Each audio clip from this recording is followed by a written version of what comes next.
the candidate once considered the likely frontrunner is on the attack tonight. Jeb Bush, a non-factor so far despite his fundraising prowess, is trying to shake things up with an appeal on a red meat issue. Chief political correspondent Carl Cameron has that story tonight. With the Democrats debating tonight, Jeb Bush sought to inject himself and his plan to repeal and replace Obamacare into the mix and put them on the spot for backing what he calls its failure. That they will be strongly supportive of this top-down driven, highly bureaucratic insurance plan that is stifling our ability to rise up.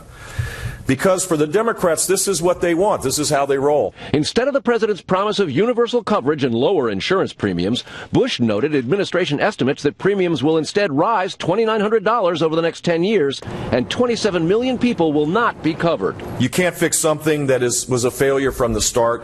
We have to start over. Bush later toured a New Hampshire medical device manufacturer to underscore his plans. He would make insurance portable across state lines, expand health savings accounts, bolster individual insurance markets and employer-sponsored coverage, provide tax credits to those without employer coverage, deregulate, and unleash technological innovation.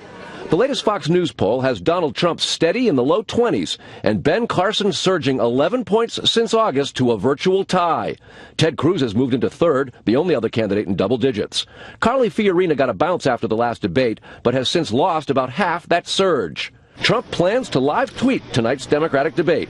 He went after a college student this morning for this question at the No Labels conference in New Hampshire yesterday. So maybe I'm wrong. Maybe you can prove me wrong, but I don't think that you're a friend to women. I knew I shouldn't have picked her. I knew I shouldn't have picked her. All right, so let me give you that answer right now. I respect women incredibly. Trump trashed her today, tweeting, quote, "The arrogant young woman who questioned me in such a nasty fashion at No Labels yesterday was a Jeb staffer. How can he beat Russia and China?" Bush's communications director tweeted back, "For what it's worth, Lauren is not a Jeb staffer, but the Jeb staff is amused by how sensitive Donald is to being challenged by women.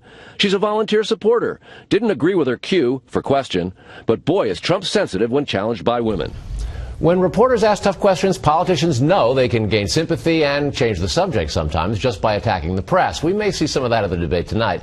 But attacking citizens at town halls designed for them to ask whatever is on their mind is a very risky proposition in Iowa, New Hampshire, and South Carolina. Yeah, it can backfire. All right, we'll see you for all the late coverage tonight. You bet. Thanks, Carl.